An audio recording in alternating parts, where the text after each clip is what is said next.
게리와 앤디의 디지털 마케팅 살롱. 살롱.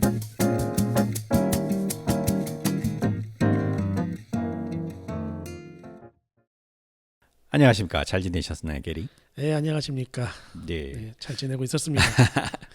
요즘 뭐 소식들이 뭐 이것저것 재밌는 게 많은데 네. 오늘 또 재밌는 소식이 있어서 급하게 한번 더 편성해봤습니다. 네, 뭐 최근에 뭐 새로운 광고죠. 네네. 뭐 메타가 잠깐 그러니까요. 그 오픈했던 스레드에 네. 글로벌 광고를 론칭한다는 소식과 함께 이 내용을 한번 오늘 다뤄볼까 합니다. 네. 뭐 그동안 베타가 진행 중이다라는 얘기를 귀농자로 듣기는 했었는데 정식 출시를 한 거인 거죠? 네, 4월 23일에 뭐 전체 글로벌로 다 론칭한 건 아닌데 네. 한 30개 이상 국가에 론칭을 했는데 저희가 이걸 다뤄야 되는 이유가 네. 한국이 포함되었습니다. 예, 볼드체로 한국, 네. 인도, 호주, 인도네시아 뭐 있습니다.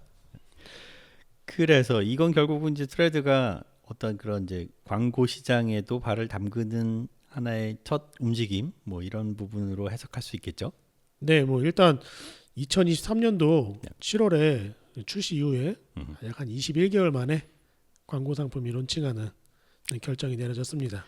다들 뭐 올게 왔다고 생각하실 거예요. 네. 그러면 이번에 30개국이라고 하셨나요, 아까? 네, 맞습니다. 30개 이상의 국가인데 네. 일단 뭐 베타 테스트는 미국이랑 일본 등에서 진행을 했고 네. 이번에 좀 포함된 국가는 한국, 인도, 호주, 인도네시아, 베트남, 네. 필리핀 등 약간 동남아시아 쪽에 음. 모바일 유저가 많은 나라들 음흠. 중심으로 이번에 론칭이 되었습니다. 네. 그러면 이 의미에 대한 것들을 저희가 이제 트레드의 어떤 플랫폼의 성장이라는 측면에서 한번 좀 정리를 하고 배경에 대한 것들도 거기에서 좀 유추를 해봤으면 좋겠는데요. 네. 그러면은 먼저 저희가 스레드가 21개월을 어떻게 성장을 했는지 한번 좀 되짚어 보면서 네. 또 광고 론칭까지의 어떤 그런 특징들 한번 짚어보도록 하겠습니다. 네. 우선 스레드는 메타가 2023년도에 그 7월에 출시하면서 네. 굉장히 이슈였어요. 그렇죠. 타이밍이 참 공교롭게도 그렇죠? 지금은 이제 X라 부르는 게 좀 익숙해진 것 같긴 한데 트위터와의 어떤 이제 대항마 같은 그런 것으로 주목을 많이 받았죠. 그렇죠. 뭐 텍스트 중심으로 대화형 소셜 미디어 플랫폼으로 출시를 했는데 이때 이제 또 굉장히 빠르게 유저가 증가했잖아요. 뭐 앨런 머스크도 좀 기여를 했고요. 일단 뭐 인스타그램이랑 네네. 연동된 그 기능이 부분이 좀 있으면서 컸죠. 네. 네. 초기 사용자가 굉장히 5일 만에 그러니까요. 가입자 1억 명. 이게 가장 짧은 기간이었죠. 그렇죠. 그때는 뭐 그냥 일단 스레드 출시했고 네. 인스타그램에서 클릭만 하면 생성이 되다 보니까 그렇죠. 굉장히 많은 유저들, 약간 좀 얼리어답터들이 많이 이동하면서 그때 또 이런 얘기 많이 했잖아요. 우리 뭐 다른 서비스와 비슷하게 네. 깜짝 성장하고 다 저물어가는 거 아니냐.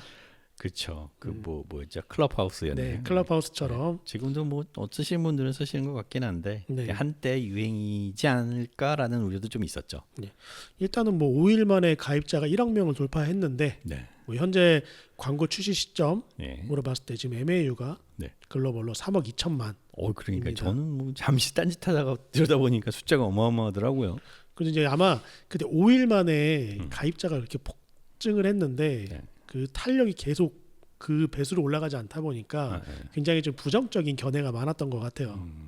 하지만 그래도 꾸준히 성장해서 그러니까요. 네, 그때 대비하면 약간 3배, 요즘 성장했는데요. 얘기로 이렇게 꺾이지 않는 마음으로 쭉 오셨네요. 뭐 3억 2천만이면은 그러니까요. 이제 광고를 출시할 수 있는 어떤 뭐 충분한 준비가 되어 때가 있다. 됐죠. 네. 네. 이 기능들은 어떤 게 좀 중요한 게 있을까요? 저는 잘 쓰는 편은 아니어서 그냥 스레드를 말 그대로 스레드만 보고 있는 그런 편인데 특징들을 좀 약간 요약해서 말씀 주실 수 있을까요? 일단 초기 때 그러니까 트위터의 대안으로 주목받은 이유 중에 하나. 그다음에 그 500자까지 작성 가능한 텍스트. 좀 기네요. 네, 텍스트 게시물도 좀 많고요. 네. 그다음에 이미지도 굉장히 좀 매력적으로 보여줍니다. 아, 뭐 캐러셀도 지원이 되고, 그다음에 뭐 다양한 그 이미지 크리에이터들도 지금 스레드로 많이 이동이 되어 있는 상태입니다. 재밌는 이 크리에이터도 많이 있으신 것 같더라고요. 뭐 동영상은 지금 최대 5분 길이까지 지금 업로드가 가능하고요. 뭐 링크도 첨부할 수 있고요. 네. 그러니까 인스타그램에서 안 되는 거 하나 있었잖아요. 네네네. 내용에 네. 링크 첨부가 안 되는 건데 사진에 링크 거는 거. 그쵸. 너무너무 하고 싶어하는 그거. 스레드는 네. 링크가 첨부된다라는 거. 네. 다음에 그 리트윗과 비슷하게 리포스트 음. 기능이 있고 다음에 인용 기능이 굉장히 좀 유용한 것 같아요. 아 인용. 네, 그러니까 이제 이게 원문을 옮겨가면서 자기 글을 또 담는 뭐 이런 그렇죠. 건가 보죠. 그 링크드인에서 있는 기능이었는데 네네. 링크드인이 그 쉐어할 때 인용 그 일정한 특정 문구를 인용해서 쓸 수 있는 그쵸, 기능들이 그쵸. 있는데 일단은 전체적으로 커뮤니케이션이 굉장히 가능한 기능들을 기본적인 걸 많이 지원을 해서 그 어떤 토론 문화죠. 네네. 그러니까 트위터가 처음에 좀 지향했던 부분이기도 하고 네. 사실 이제 저는 이제 스레드를 좀 약간 인스타그램 초기 때와 좀 비교해 보면 굉장히 좀 그 유추가 가능할 것 같다라는 부분입니다. 네네. 이번 광고 론칭 상품도 보면 인스타그램 때랑 좀 유사하게 네, 진행이 되는 것 같습니다. 그렇군요. 근데 좀 차이점은 있어요. 네네. 그러니까 뭔가 좀 더 편안하다고 해야 되나요? 그러니까 한국에서 국내에서는 약간 반말로도 진행하고요. 그러니까 저는 그게 잘 적응이 안 되긴 네. 하더라고요. 근데 뭐 대부분 그래야 한다. 뭐 스레드체라는 게 또 나름대로 있다고 이렇게 간주되는 것 같더라고요. 그러니까 커뮤니티가 좀 강조된 이제 해시태그 기반이 아니라 토픽 기반이라는 거는 좀 이전에 어떤 모바일의 시작은 뭔가 해시태그였다면 이제 해시태그보다는 약간 그런 토픽, 그러니까 주제에 관련된 것들을 같이 그러니까 공개된 석상에서 이야기할 수 있는 또 커뮤니티 문화. 그래서 더 좀 좋아하시는 거 아니에요? 그럴 수 있을 것 같습니다. 왜냐면은 좀 이렇게 얘기하는 좀 그 소셜 플랫폼이 이렇게 막 처음에 트위터가 굉장히 각광을 받았지만 페이스북도 조금 이제 그 다양화되면서 그렇죠. 네, 지금은 거의 열린 장이라고 봐야죠. 좀 비디오 미디어로 좀 바뀌고 또 인스타그램 같은 경우는 비주얼 기반이긴 하지만 네. 지금은 어떻게 보면은 그런 탑 크리에이터들 그러니까 퀄리티 부분에서도 네. 일반 유저들보다는 조금 그 인플루언서들 중심으로 돌아가는 너는 어떻게 보면 지금 신규 진입할 수 있는 기회가 굉장히 좀 없는 네, 경쟁이 굉장히 심한 미디어들이죠. 아니 뭐 인스타그램은 이제 그냥 프로필을 확인하는 곳의 역할도 하기도 하고요. 명함 같은 역할을 하기도 하고 뭐 단순한 소셜 미디어라고 보기에는 너무 이제 깊숙이 들어와 있는 것도 사실이죠. 네. 스레드 유저들 보면은 뭐 직장 그만두고 스레드에서 뭐 직장에서보다 몇 배 번다 뭐 이런 게시물도 많이 올라. 스레드에서요? 어떻게든 어떤 미디어에서 인플루언서가 되면 네. 어떻게 보면 수익이 아마 직장 다니는 것보다 그런 좋다 의미에서? 보니까. 네. 네. 근데 여기서 좀 저희가 주목해야 될 점이 하나가 있어요. 음. 그 메타 CEO 네. 마크 저커버그가 1월달에 회사 실적 발표 때 했던 이야기를 들어보면 향후 수년 동안 스레드가 약 한 10억 명 이상의 사용자를 도달할 것으로 예상한다라고 이야. 했습니다. 그러니까 엄청난 목표네. 10억이 의미가 있죠. 네. 그러니까 소셜 미디어로서 글로벌에서 어떻게 보면 입지를 다지고 네. 모두가 쓰는 어떤 지표로 보면 10억? 페이스북이 그때부터 굉장히 큰 성장가도를 달렸거든요. 그렇죠. 그래서 해본 사람이 또 안다고. 고기도 먹어본 사람이 먹는다. 네네. 그 집에서는 해봤으니까. 네. 그렇죠. 근데 저는 이 스레드와 약간 마크 저커버그의 어떤 그런 언급을 또 보면은 또 반대편으로 메타가 지금 겪고 있는 좀 문제점들이 있어요. 그 연방거래위원회 통해서 주당국으로 약간 메타의 시장 지배력 남용, 반독점 조사를 계속 받고 있거든요. 요새 뭐 빅테크 기업들은 한 번씩 다 안 거쳐가는 데가 없는 것 같긴 하거든요. 근데 이게 기본적이긴 한데 메타가 지금 문제가 되는 게 인수한 소셜 미디어들이란 말이에요.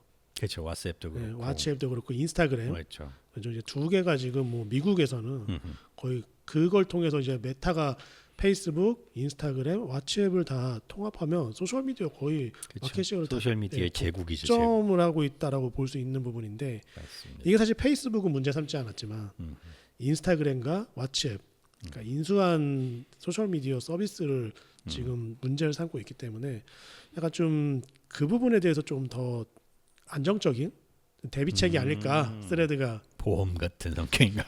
근데 인스타그램이랑 그럴 수도 연동해 있겠네. 놨잖아요. 네네. 그러니까 자유롭게 바로바로 이동할 수 있고 생성할 수 있게 만든 거는 일단 인스타그램의 그거는 유저가 또, 네. 스레드로 새로운 출구를 마련할 수 있다. 반독점이란 측면에서 보면 그게 또 문제가 될 수도 있겠네요. 네네.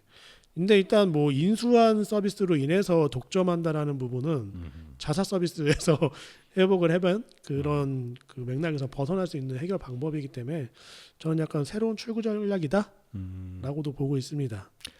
알겠습니다. 그러면 트레드의 어떤 뭐 특징이라고 하는 것을 한마디로 정리하면 어떻게 될까요? 이게 특유의 분위기가 있는데 이건 해본 사람만 알 수 있죠. 네. 저도 사실 적응은 안 돼가지고 네. 근데 재밌습니다. 뭐 그렇죠. 네. 네. 뭐 저도 재미로 많이 봐요. 근데 저 같은 경우는 스레드에 직접 들어간다기보다 인스타그램 타고 들어간다 그러나요? 거기에 네. 이제 알람 떠서 들어간 이런 게 좀 자연스럽게 보게 되는 것 같긴 하더라고요. 근데 이제 이 특유 스레드의 분위기가 그러니까 뭐 어떻게 보면 인스타그램이랑 다르고 또 네. 페이스북이랑 다르고 X랑 것도 달라요. 그렇죠. 고유한 네. 어떤 특징 문화 같은 것들이 좀 있죠. 스타일이라고 그래야 되나? 그러니까 톤의 매너가 있는데 이거를 굉장히 브랜드가 따라가려면 그러니까 그게 네. 또 쉽지는 않아 보여요. 뭐 문법을 또 어떻게 적응을 하시겠지만 네. 브랜드 입장에서 이 부분을 또 뭐 활용을 한다. 또 이 안에서 어떤 자기의 영향력을 만들고 네트워크를 만들려면 이제 그 문법을 또 따라가야 될 거 아니에요. 네. 그런 점에서는 이게 각각의 개성이라는 게 굉장히 강한 특징이 있는데 어떻게 이것들을 수용할지 참 궁금하긴 하네요. 네, 아마 새로운 스타가 떠오르지 않을까. 마케터 중에서도 그럴 수 스레드에서도 있을 새로운 스타가 네, 나오지 그럴 수 않을까 있을 것 생각하고 같아요. 있습니다. 그러면 이게 저희가 그 베타 기간에는 이 말하자면 광고 상품을 준비하는 이제 과정이잖아요. 네. 그때는 좀 어땠나요? 성과라든가 뭐 분위기라든가 뭐 접근법, 그다음에 뭐 향후 운영을 이렇게 엿볼 수 있는 이런 실험이란 테스트 같은 것들이 좀 있었을 것 같은데. 네, 저도 이번에 발표하고 나서 네. 그 메타가 스레드 광고를 약간 그 베타 테스트를 2025년 1월부터 4월까지 한 3개월 정도 진행했다고 하더라고요. 네네. 근데 이게 소수의 선정된 광고주 대상으로 진행을 했는데 일단 미국과 일본 그러니까 일부 시장에서만 진행된 것으로 알고 있습니다. 근데 이번에 약간 테스트에 참여한 주요 기업으로는 X에서 가장 잘하는 기업 중에 하나죠. 그 패스트푸드 체인 웬디스. 오 웬디스가 네. 그렇죠. 그리고 엑스 어떡하나? 그리고 이제 WPP 그룹의 네. 가장 큰 미디어 구매 그룹인 그룹엠이 이번에는 테스트에 그 이건 진행한 특이하네. 걸로 브랜드가 언급이- 아니라 미디어 그룹이 이 테스트에 참여를 했다는 거죠. 아무래도 그룹엠이 굉장히 그 클라이언트들이 네. 그 글로벌 클라이언트들이 많고 또 이런 소셜 미디어를 좀 주로 하는 브랜드들이 많다 보니까 아마 그룹엠이랑 좀 더 긴밀하게 진행을 한 것 같습니다. 재밌네요. 근데 좀 이번에 좀 눈여겨볼 만한 건 테스트 기간이 굉장히 짧았어요. 그러게요. 보통 보다 한 반년 정도는 가는데 3개월에 끝난 거죠. 테스트는 어떻게 보면. 네, 3개월간의 테스트가 끝나고 네. 바로 이번에 광고를 론칭을 했습니다. 그만큼 자신감이 있다는 뜻일까요? 그것도 있을 것 같은데 이게 뭐 글로벌 출시라고 해서 전 세계에 동시에 배포된 건 아니라 제한된 국가에 배포된 것은 아마 스레드가 지금 유저가 그 분포도가 좀 높은 나라 위주로 진행됐을 거라고 생각해요. 그렇겠죠. 아무래도. 한국은 최근에 그 광고 론칭에서 500만 명 조금 안 된다고 하더라고요. 400 제가 확인해서 460만인가 480만 뭐 정도였는데 적지 않은데요. 네, 적지 않은데 아마 이번 광고가 론칭되고 뭐랄까 브랜드가 또 유입이 되고 또 거기에 또 다른 유저들이 또 유입이 되면서 네. 좀 더 폭발적으로 성장하지 않을까. 그렇겠네요. 그러면 이제 그 베타 테스트 기간에 어떤 성과라고 할 수 있는 부분 여기에 네. 대해서 이제 많은 기업들이나 브랜드들이 관심을 가질 텐데 베타 테스트 결과는 좀 어떻던가요? 뭐 항상 베타 테스트는 네. 성과 좋죠. 잘 나오죠. 네. 감안하고 네, 네. 버프가 좀 있다고 치고 그래도 뭐 네. 이번에 그 성과 결과 관련된 거를 좀 들어보면은 그 동일 조건에서 페이스북의 계좌 유치보다는 약간 15%에서 20% 높은 약간 CPM 효율을 보여줬고요. 네. 인스타그램보다는 25%에서 30%좀 낮게 나타났다고 해요. 네. 낮다라는 거는 그만큼? 높다라는 게 낮다. 네네. 그러니까 그 CPM 비용이 네네. 페이스북보다 15%에서 아, 20%더 더 효율적이었다라는 효율적이고 거. 인스타그램보다는 만약에 이제 뭐 CPM이 10,000원이었다면 인스타그램에서는 약간 뭐 7,000원에서 7,500원 가량 나타났다. 그러니까 좀 더 효율이 좋았다. 그런 뜻이고요. 네. 그 클릭률 CTR은 네. 뭐 페이스북 대비한 한 1.2배 수준이라고 기록을 했다고 합니다. 나쁘지 않네요. 이렇게 보면 뭐 CPC도 네. 전체적인 뭐 CPM이랑 비중을 따져 보면은 효율이 좋았다. 그런데 근데 저는 뭐 베타 테스트 기록은 그렇게 신뢰하지 않습니다. 경쟁 없는 광고판에서 네, 그렇죠. 노출 비용이랑 클릭 비용이 무슨 의미가 있겠습니까?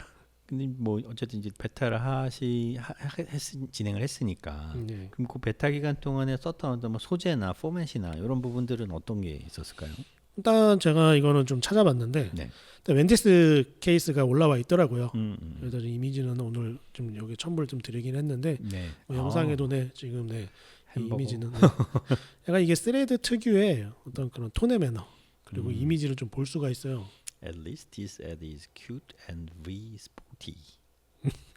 라고 돼 있네요. 네 아무래도 이쪽 부분에서 웬디스가 네. 굉장히 좀 그 커뮤니케이션을 잘하는 브랜드잖아요. 네 그래서 유기적 컨텐츠만큼 흥미롭게 만들어야 되는 약간 그런 부분이 있습니다. 아무래도 아직은 초기 단계다 보니까 네, 네. 스레드 광고를 꼭 해야 된다라는 네, 네. 부분보다는 일단 테스트를 하기 위해서 준비를 해봐야 된다.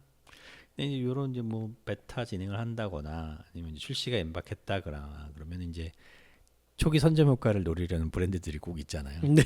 막 관심 있게 지켜봤을 것 같은데 뭐 다른 광고주들의 피드백은 좀 어떻던가요? 뭐 일단 뭐 광고주들 피드백을 약간 그 모니터링하면서 베타 테스트를 진행했다고 하더라고요. 뭐 일단은 그 광고 특징을 조금 살펴보면 메타가 좀 그 브랜드들이 우려하는 부분에 대한 기능들도 많이 좀 이번에 보완이 된 것 같고요. 다음에 좀 잠재적으로 네. 좀 기존에 지금 좀 포화되고 있는 페이스북, 인스타그램 대비해서 네, 네. 좀 낮은 노출 비용과 어떤 광고 효율을 볼 수 있는 부분으로 좀 전략을 좀 가져간 것 같습니다. 아무래도 뭐 아직은 베타 기간이기도 하고 뭐 아직까지 참여자들이 많지 않으니까 이제 그런 효과를 좀 누리는 부분도 없잖아 있겠고요. 네. 일단 아마 이 광고가 론칭하고 나서 스레드의 유저가 얼마나 증가하냐에 따라 이 비용이나 효율은 유저 베이스로 더 성장하기 때문에 그리고 이번에 그 광고가 뭐 다양한 상품이 나온 건 아니에요. 베타니까 아마 그렇겠죠. 풀세트는 아닐 텐데 주로 이제 어떤 그 뭐라 해야 되나 계제면 공간적인 측면에서 위치라든가 이런 부분이 좀 그 테스트에 좀 운영이 됐었는지 좀 궁금하기도 하고요. 그때 쓴 소재들은 어떤 것들이 가능한지 이건 좀 소개를 좀 해주셨으면 좋겠네요. 이번 근데 스레드 광고 기능이랑 작동 방식이 굉장히 단순하게 한 가지만 론칭이 되어가지고 아 그래요? 네, 뭐 베타 테스트라기보다 이번 론칭한 상품을 보면은 네. 좀 알 수 있을 것 같아요. 그래서 이제 뭐 계제 위치는 지금 메타 비즈니스 관리자에서 이제 지면만 선택하면은 스레드에도 지금 진행이 가능한 그러니까 스레드 피드가 추가가 됐습니다. 그러니까 이제 플레이스먼트 그렇죠. 셈이죠. 네, 메타 광고 관리자 내에서 스레드 피드라고 하는 계제 위치가 추가가 됐습니다. 아 얘도 그럼 메타 비즈니스 그 센터 네. 스위트에서 관리를 하게 되는 건가요? 네, 메타 광고 관리자 내에서 페이스북, 인스타그램과 함께 게재할 수 있고요. 일단 노출 지면을 추가할 수 있는데 일단 뭐 신규 캠페인 생성 시 그 스레드 피드는 기본적으로 활성화가 됩니다. 그리고 이제 뭐 수동 게재체 매뉴얼 플레이스먼트를 선택하는 경우에 광고주가 직접 플랫폼에서 스레드 피드를 선택해서 광고를 게재할 수 있는 그런 기능도 그냥 기본적으로 원래 제공하는 기능들을 지금 보여주고 있는데 네. 이번에 가장 큰 좀 특징은 네. 광고 소재가 네. 하나만 론칭을 했어요. 스레드에 대해서 예. 이미지 소재만 가능하게 론칭을 했습니다. 그것도 궁금하네요. 뭐 메타가 그런 부분에서 굉장히 장점을 갖고 있는 플랫폼이잖아요. 어드밴티지 플러스가 플레이스먼트에 있어서도 그렇고 이제 크리에이티브에서도 뭐 어떤 그 소재를 이렇게 좀 유연하게 운영할 수 있는 그런 걸 제공하는데 왜 굳이 스레드에서는 하나만 했을까요? 이거는 아마 페이스북 광고 초기 론칭 때부터 했던 분들은 좀 이해가 될 거예요. 아 네. 그렇게 얘기하시니까 바로 네. 오네요. 페이스북도 마찬가지고 맞습니다. 인스타그램도 마찬가지고 광고 론칭할 때 광고 상품이 이렇게 많지 않았어요. 그렇죠. 네. 근데 이 부분이 그 메타의 가장 큰 장점이에요. 사용자들한테 광고를 갑자기 광고다라고 막 다양하게 막 스며들게 하는. 광고부터 그쵸. 캐러셀에 막 동영상을 주는 게 아니라 맞아요. 이미지부터 되게 자연스럽게 광고 소재들을 보여주다가 그다음에 그쵸. 이제 캐러셀이 나오고 캐러셀도 소재가 더 확장되고 그다음에 동영상이 나오고 맞습니다. 동영상 포맷도 약간 다른 뭐 인스타그램은 뭐 캔버스라든지 다양한 것들이 점차 나와서 그 피드를 읽는 그 유저들이 광고를 굉장히 자연스럽게 받아들이거나 그렇죠. 새로운 네, 포맷이 낯설지 않게. 예, 새로운 포맷이 나오면 신기하다라고 음, 느끼게끔 만드는 그런 효과들을 굉장히 잘하는데 맞습니다. 페이스북과 인스타그램 때 광고를 론칭했던 히스토리를 좀 보면 스레드도 유사하다. 그러네요. 네, 충분히 이해가 됩니다. 예, 맞습니다. 그러니까 이제 그 메타 비즈니스 센터의 그 광고 관리자에서 네, 어드밴티지 플러스로 계제 위치를 설정하면은 여기에 스레드가 기본 포함이 된다라는 거죠. 네, 맞습니다. 아, 그러면 이미 뭐 여러 광고주들이 테스트를 하셨을 수도 있겠네요. 지금쯤이면. 근데 아마 그래서 저희 뒤에 좀 말씀을 드릴 건데 네네. 스레드 특유의 분위기에 음, 약간 기존과 비슷한 톤의 광고가 나갔을 때 튀지 않을까요?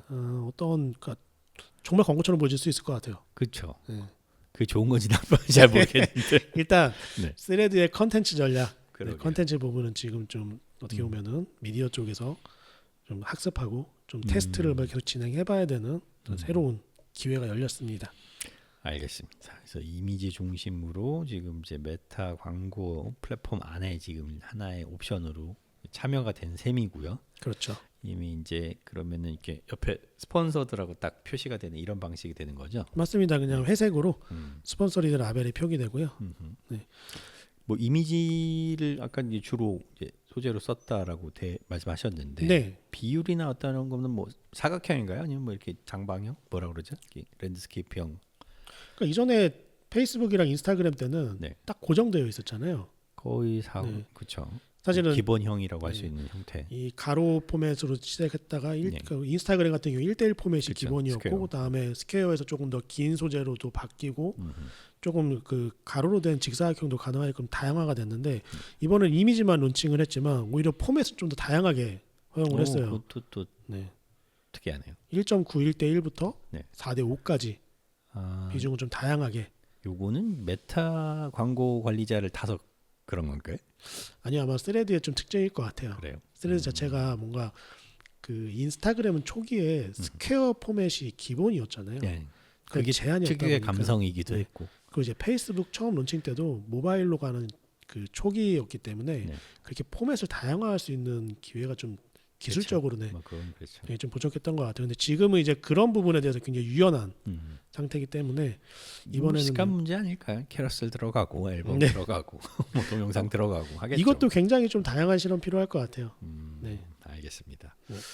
근데 이제 결국은 메타의 광고 플랫폼 안에서 이게 이제 말하자면 안착하게 된다라는 부분이 되게 눈에 띄네요. 그렇죠.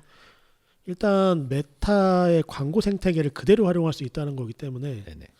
이제 타겟팅 관련된 부분은 네네. 일단 메타가 가지고 있는 그 정교한 그 타겟팅을 네네. 그대로 활용할 수 있다라는 게 광고 세팅은 그러면은 메타 광고 관리자의 그 메커니즘을 그대로 따라간다라고 보면 되는 걸까요? 네, 맞습니다. 어이쿠, 저희가 뭐 이런. 메타에서 페이스북이랑 인스타그램 캠페인에서 사용했던 음. 모든 타겟팅 옵션을 동일하게 적용이 가능합니다. 예. 그러면 뭐 이미 검증된 타겟팅 효과라든가 뭐 최적화 관리 이런 부분에 대한 거는 어느 정도 기대치가 생기겠네요. 네, 맞습니다. 뭐 지난번에 제가 아마 네이버 쪽에서 네. 광고 인벤토리 확장에 대한 말씀을 드렸을 거예요. 그렇죠. 네이버의 수익에 크게 기여했다는. 그리고 그 사실 최종적으로 인스타그램도 익스플로러 탭에 광고가 네네. 들어가면서 굉장히 광고 질면이 늘어나고 그렇죠. CPM 단가가 떨어지고 CPC 단가 떨어지면서 오히려 매출이 올라갔는데 네. 이 효과를 좀 낼 수가 있습니다. 근데 이제 그렇게 광고 지면이 넓어지면 이제 사용자 피로도가 또 같이 움직이는 효과가 생기잖아요. 그렇죠. 그 트레드에서도 너무 빨리 그런 것들이 도입되는 건 또 부정적인 영향이 있지도 않을까요? 그때 말씀하신 것처럼 커뮤니티성이 굉장히 강한 매력인데. 그래서 아마 3억 명 이상 되기 전까지는 광고를 아, 론칭하지 않지 타이밍을 않았나. 기다렸다. 사실 그럴 론칭한단 수 말은 있겠네요. 2024년도부터 나왔거든요. 안 나오는 게 좀 이상했던 네, 거죠. 좀안 나오는 게 이상했고 나온다고 했는데 계속 안 나왔는데 아마 좀 기다렸을 것 같아요. 그렇겠네요. 인스타그램에 처음 광고가 도입될 때 그런 유저 수랑 또 유사하거든요, 지금. 그리고 어떤 면에서는 이제 메타의 그 광고 플랫폼이나 광고 관리자가 이런 정교한 핀포인트 타겟팅 가능하잖아요. 그런 걸 맞습니다. 감안을 하면은 지면이 좀 다양화되더라도 네. 결국은 어떤 그 과다 노출에 의한 피로도라든가 네. 뭐 브랜드의 어떤 그 뭐 항상 강조하시는 브랜드 세이프티라는 네. 측면에서는 훨씬 더 안전하고도 효과적일 수 있다는 생각은 드네요.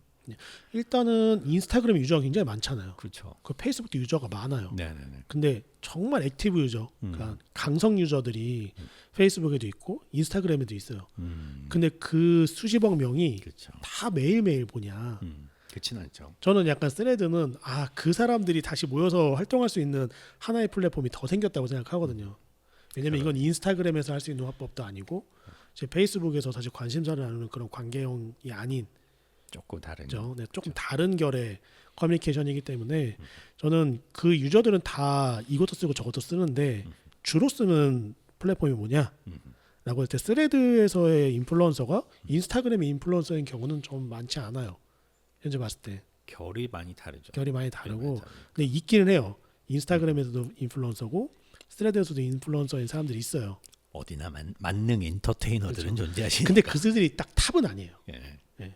그러니까 뭔가 좀 영향력이 있지만 그 사람들이 탑 인플루언서로 팔로워로 막 그렇게 막 최고 그러니까 탑 순위에 들어가지는 않지만 다량의 그 팔로워를 유지하고 같이 하고 있는데 어떻게 보면은 그런 중앙이랑 하류에 있는 그런 지금 여기 인스타그램에서 화법이 아니라 페이스북에서 받아주지 않는 또 여기 이야기할 수 있는 공간이 확장됐다라고 생각을 하고 있습니다.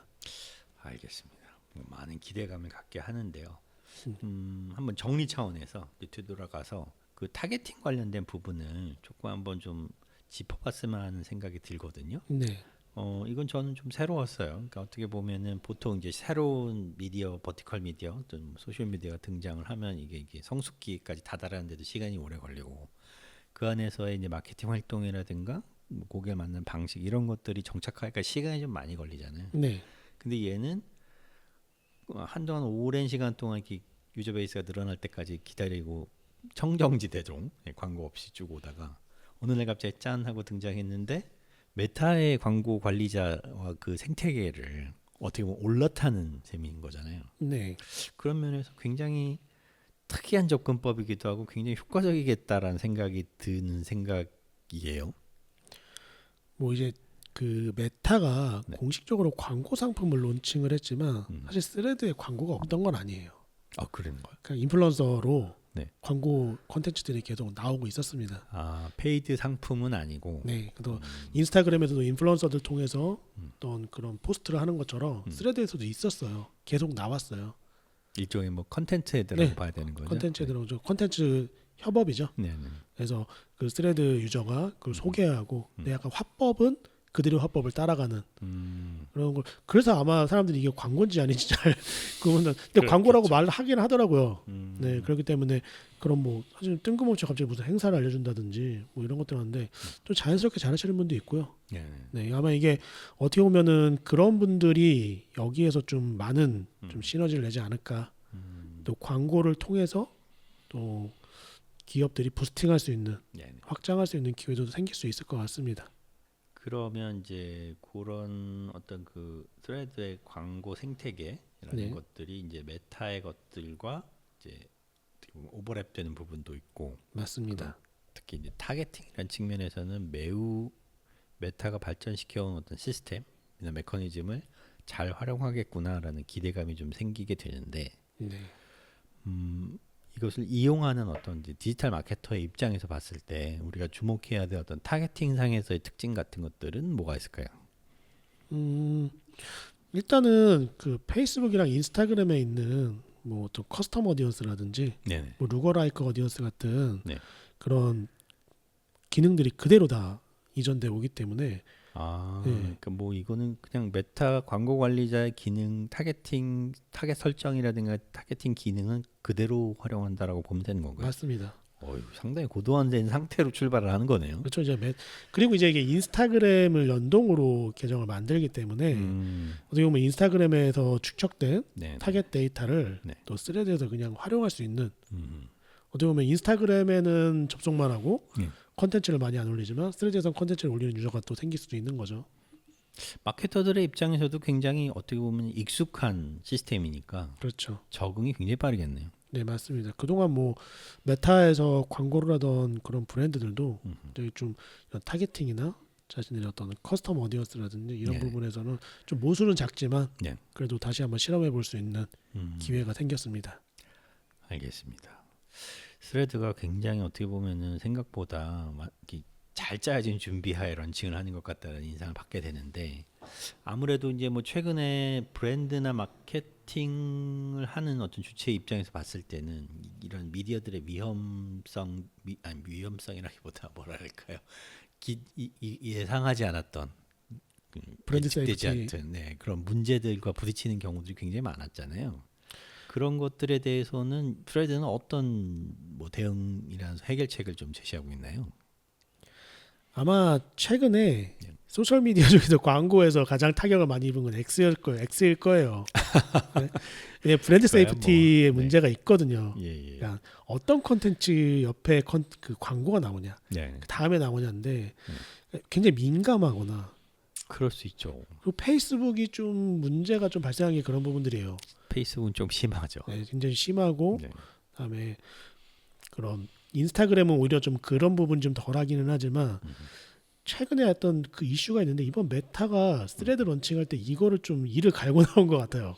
네. 뭐 어떤 나름대로의 해결책을 좀 제시한 건가요? 네, 일단 그 이번에 브랜드 안전성이랑 네네. 적합성 기준을 약간 동일하게 적용하는 그 우려를 좀 해소하려고 AI 기술이 좀 뛰어나다고 항상 자랑하고 있죠 메타가. 그래서 네, 인벤토리 필터라는 기능을 제공합니다. 인정합니다. 네. 네. 아 인벤토리 필터라면은 아까 말씀하신 그런 건가요? 노출되는 위치를 이렇게 필터 아웃 그렇죠. 선택? 어떤 컨텐츠 양쪽이- 옆에 아. 도달을 할 거냐인데 네네네. 이거의 수준을 세 네. 단계로 나눌 수가 있습니다. 음. 일단 뭐 세 가지가 있더라고요. 네네.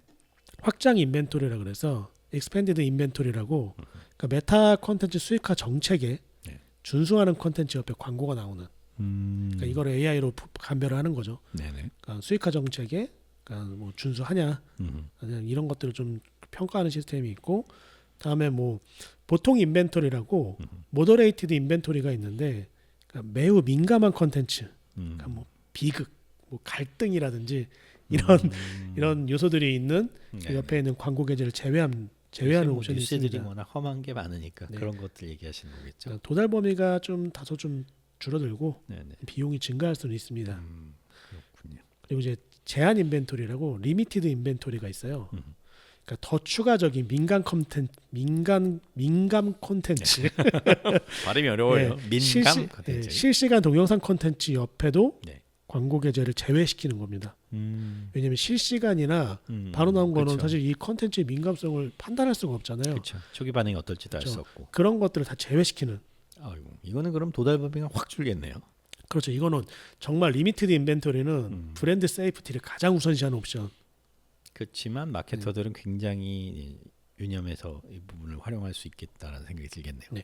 저는 이게 꼭 리미티드를 써야 된다라는 게 아니라 그러니까 뭐 정치적 이슈가 있다든지 어떤 그런 우리가 좀 조심해야 피해야 되는 되는 어떤 것들이 사회적 있죠. 문제가 있었을 때는 확실히 우리가 선택할 수 있는 이 옵션이 있다라는 거는 브랜드 측면에서 굉장히 좀 좋은. 그렇죠. 네, 최근 전례라고 들어서 뭐 봅니다. 대부분의 플랫폼들이 이런 필터링 기능들을 이제 앞다퉈서 도입을 하고 있는데 뭐 그런 측면에서는 메타가 가장 앞서가 있는 모습이기는 합니다. 일단 X에서 문제가 됐던 거를 스레드가 좀 해결을 하면서 나오긴 했는데 아마 스레드에서 이 옵션을 제공하게 된다면 아마 인스타그램이랑 페이스북도 아마 곧 도입이 되지 않을까라는 생각을 해보게 됩니다. 알겠습니다. 그런데 그럼 결과적으로 뭐 광고는 이제 효과가 좋아야 되는데 네. 그럼 이 광고 효과에 대한 측정 부분에 있어서는 뭐 기존의 어떤 그런 측정 방식이나 지표나 뭐 데이터를 처리하는 방식 이런 것들은 뭐 기존의 메타 플랫폼의 것을 준한다라고 생각하면 틀리진 않겠네요. 네, 맞습니다. 기존의 메타 광고에서 광고 관리자에서 제공했던 기본 지표들을 모두 확인할 수가 있고요. 네네. 네, 하지만 이게 초기 단계다 보니까 네네. 컨버전 트래킹이라든지 약간 하이 퍼널에 있는 성과 측정 기능이 페이스북, 그러니까 성숙한 페이스북보다는 좀 제한적일 수 있다. 라는 부분은 좀 유념하시면 좋을 것 같습니다. 그러게요. 이거는 뭐 메타픽셀이 사용자 반응을 기반으로 이렇게 트래킹을 하고 전환에 대한 건 전환 API라든가 뭐 이런 이제 추적 고급 설정을 하면은 얻어지는 것들이 있는데 거기에는 아직 이제 포함이 되진 않는가 보네요. 아무래도 이제 페이스북이랑 인스타그램은 굉장히 많은 데이터를 가지고 있잖아요. 유저들이 어떤 그동안 뭐 소비하는 컨텐츠라든지 인게이지먼트를 가지고 있는데 네. 아무래도 스레드는 유저가 좀 더 적고 그다음에 그런 부분에서 좀 더 제한적이기 때문에 또 아마 그 부분에서는 조금 저는 좀 페이스북 대비해서 계좌 이체에 비해 좀 제한적일 수 있다라는 의견을 좀 드리고 싶습니다. 알겠습니다. 그러면 저희가 이제 이 스레드가 이제 본격적으로 출시가 됐고 많은 이제 기업과 브랜드들이 어떻게 보면 얘를 좀 잘 활용하는 방식에 대한 것들을 고민하고 계실 텐데 뭐 스레드 광고를 만약에 이제 하려고 한다 또는 이제 전략상에 포함시키려고 한다라고 했을 때 어떤 부분들을 좀 고려하면 좋을지 특히나 이제 우리나라 상황과 맥락에 맞춰서 봤을 때 좀 생각해봐야 될 점들은 뭐가 있는지 좀 정리를 해주실까요? 네. 우선 제가 좀 고민했을 때 스레드를 한국에서 광고할 때 고려해야 될 사항이 몇 가지가 있어요. 네네. 첫 번째는 일단 초기에 진입하는 건 좋습니다. 왜냐면 경쟁이 적다는 점을 활용하면은 약간 비용 효율적인 노출이랑 브랜딩 기회를 좀 선점할 수 있어요. 저도 사실 페이스북 광고 초기 런칭했을 때 그 효과를 받고 다음에 인스타그램 초기 런칭했을 때도 다른 기업들이 조금 주저하고 있을 때 먼저 진입해서 굉장히 큰 효과를 봤기 때문에 이거는 사실 우리가 먼저 선점하고 좀 반응을 볼 수 있는 기회예요. 그렇죠. 그래서 네, 막 그렇다고 해서 막 폭발적인 비용을 투입하라는 건 아니지만 일단은 테스트를 하는 거는 좀 빠르게 네. 움직이기 좋다라는 그렇겠네. 의견입니다. 그리고 두 번째는 아까 좀 말씀드렸죠. 그 스레드의 분위기가 있다. 그러니까 한국 스레드 사용자 사이에서 관찰되는 약간 독특한 커뮤니케이션 문화예요. 맞습니다. 반말 모드랑 그 밈 활용 등이 있는데 이걸 이해를 못하면 네. 또 반대로 약간 브랜드한테는 또 네거티브가 될 수 있는 네. 그런 좀 어려운 점이 있는데 일단 이거는 어떻게 적절하게 반영하냐 그리고 브랜드에 따라 이 독특한 커뮤니케이션 문화를 잘못 수용하면 네. 네거티브한 요소가 될 수 있어요. 이건 뭐 그렇죠. 양날의 검이라고 볼 수 있는 거겠죠. 근데 이미 페이스북에서 많은 브랜드들이 경험을 했기 때문에 네. 인스타그램에서는 그렇게 특이한 케이스들이 많지는 않았어요. 뭐 X에서 브랜드 계정을 운영하셨던 팀들은 뭐 크게 어렵진 않을 것 같은데. 저 뭐네 X도 보면은 근데 X도 보면은 이제 인플루언서랑 협업할 때 그 인플루언서의 어떤 그런 과거 행적이라든지 어떤 뭐 성향 아이고. 이런 부분들이 좀 많은 문제가 되는 경우도 있죠. 네네. 그렇기 때문에 그런 인플루언서를 도입하더라도 어떤 그런 팔로워나 어떤 인게이지먼트를 보는 것보다 그들의 어떤 히스토리 라인을 조금 더 근데 이게 사실 스레드가 신규 매체라서 아마 X에서 운영하시던 분, 뭐 인스타그램에서 하시던 분, 페이스북에서 하시던 분이 옮겨올 수도 있거든요. 그럴 가능성이 높죠. 네, 그래서 아마 검증하는 게 좀 굉장히 어려울 것 같아요. 네, 이런 부분들이 어떻게 보면 좀 마케터들이 좀 유의해야 되는 부분이라고 생각할 수 있습니다. 네. 그밖에 뭐가 있을까요? 일단 텍스트 중심 플랫폼이라는 걸 좀 특성을 좀 활용해야 될 것 같아요. 네네. 그러니까 브랜드 스토리텔링이나 그러니까 상세한 정보 전달을 통해서 소비자와 이거 좀 공감대를 형성하는 컨텐츠 전략이 좀 효과적일 수 있습니다. 최근에 보니까 일본의 그 도요타 렌트카가 네. 스레드를 운영을 하는데 여기는 주로 이미지는 안 올려요. 주로 텍스트 위주로 아 그래요? 뭐 일본 뭐 어디 오면 뭐 가봐야 될 맛집 몇 개, 역 근처, 그러니까 도요타 렌트카가 추천하는 그러니까 도요타 렌트카가 있는 지점들 위주로 지점 주변에 딱 그 후쿠오카에 오면 후쿠오카 주변에 카페 가야 될 곳 약간 텍스트 중심으로 해서 밑에 이게 그 댓글 문화가 있잖아요. 네. 그 밑에 이제 먼저 놓고선 5개 한다 밑에 5개 댓글로 5개 위치를 야, 알려주는 거 트레드도 그런 게 많죠. 네. 자세한 건 댓글에 뭐 이런. 네. 그런 형태로 운영하는 좀 브랜드들도 좀 나타나고 있습니다. 그렇군요. 왠지 그렇게 가면은 AI가 또 이렇게 살짝 올라탈 가능성도 많아 보이는데. 그렇습니다. 네 번째는 네. 일단 지금 DM 기능이 부재해요. 아 DM이 없어요? DM이 없어요. 오. 스레드에 DM이 없어요. 저는 인스타도 DM 잘 안 쓰기 때문에 없는 줄도 몰랐네요. 인스타는 많이 쓰는데 아, 저는 MZ가 아니잖아요. 근데 메타가 네. 그 인스타도 그렇고 페이스북도 그렇고 메시지랑 그 왓츠앱이랑 다 통합시키는 전략이 통합 있어가지고 메시징. 네. 아마 곧 나오지 않을까. 근데 이것도 어떻게 보면 메타의 전략일 것 같아요. 인스타그램이 다이렉트 메시지가 처음부터 있진 않았습니다. 네네네. 네, 이건 어느 정도 유저가 좀 증가를 하고 그 단계가 있을 것 같아요. 알겠습니다. 광고 크리에이티브가 성장하는 것처럼 음, 다음에 DM도 어느 그 시점이 있다. 그렇겠네요. 네.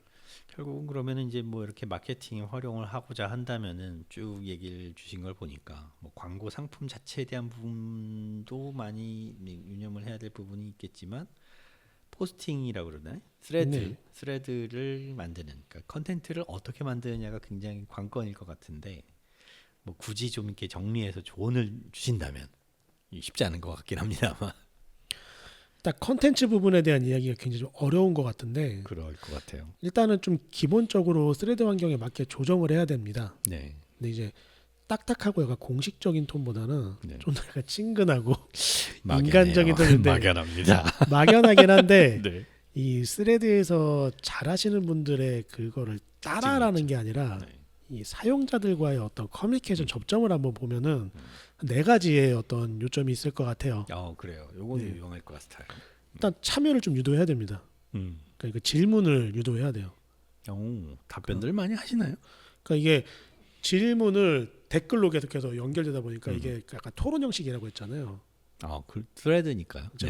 그래서 뭐 궁금하면 뭐 댓글 더 봐 이런 식으로 있는데 거기에 이제 뭐 쓰아 하면서 스레드를 약간 리포스트하면서 또 이렇게 얘기들을 질문들을 하는데 거기에 또 응답하고 대응해주는 이전에 그 X에서 처음 초기에 그 브랜드들이 고객들이랑 커뮤니케이션했던 방식은 유사해요.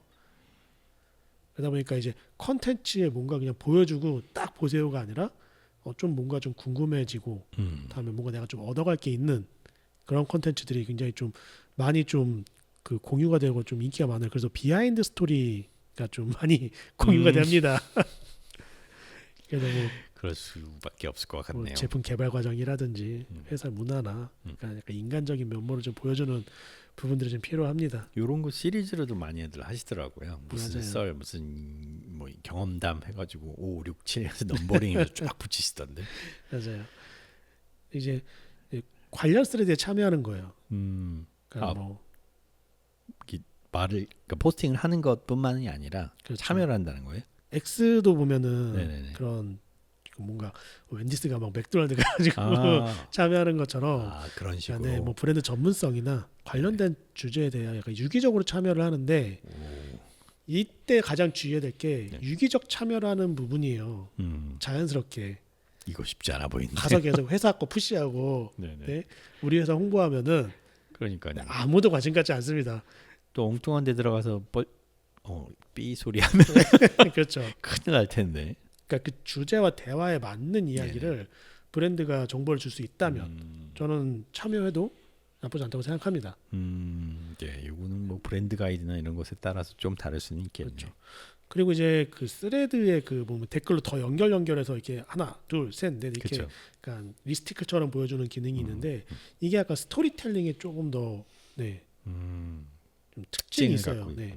인스타그램은 카드 뉴스가 그렇죠. 어떤 그 가장 큰 특징의 스토리텔링이었다면 네.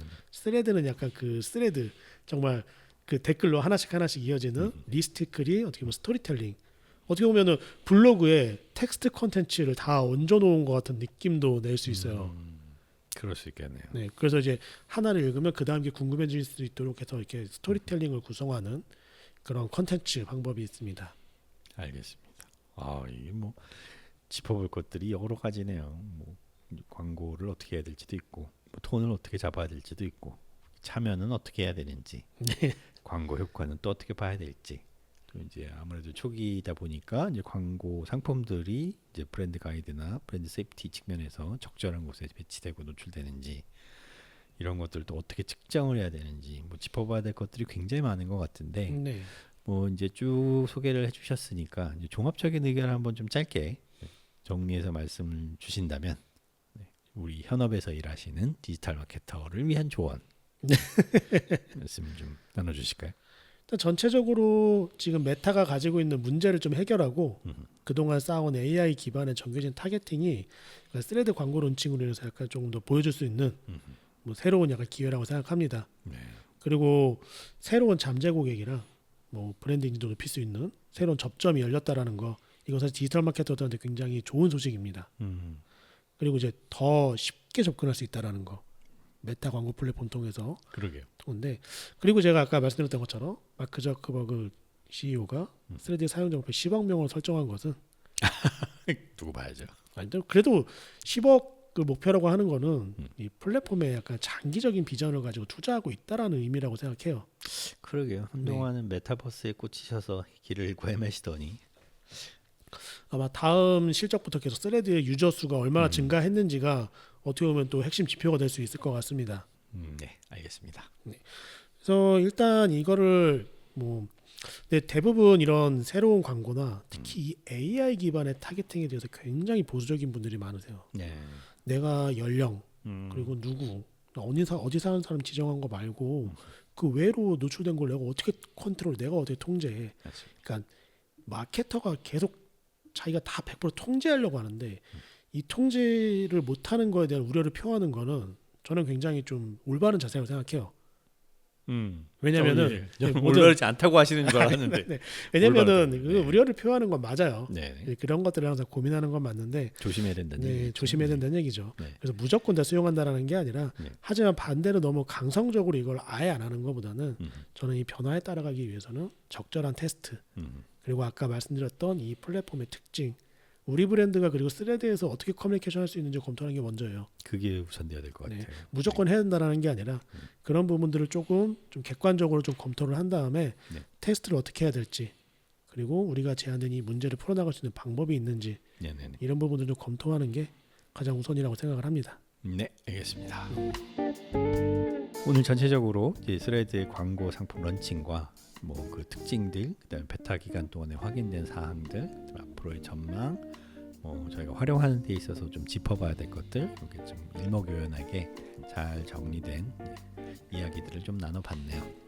번외로 네. 메타가 광고 론칭하고 그 스레드 웹 버전도 강화한다고 발표해서 아마 그래요? 예, 웹 버전도 그 강화한다는 발표가 있었기 때문에 아마 앞으로 행보가 조금 기대가 됩니다. 웹 버전을 강화한다고요? 웹 버전 특이하네. 저는 좀 몰랐어요. 그러니까 네. 스레드 좀 단 4시였더라고요. 이걸 또 이번에 바꿔가지고 아예 그 PC UI도 들어가 본 적이 없어요. 개선해서 네. 나온다고 하더라고요. 저기 메타 그저 뉴스룸에 올라와 있더라고요.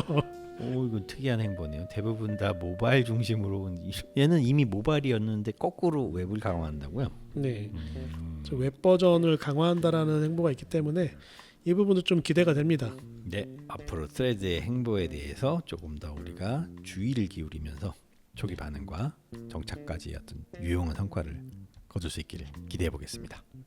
일단 우리는 뭐 새로운 시대에서 AI 기반 도구에 민첩하게 대응하는 그런 좀 대응책을 마련하도록 하겠습니다. 네, 감사합니다. 네, 감사합니다.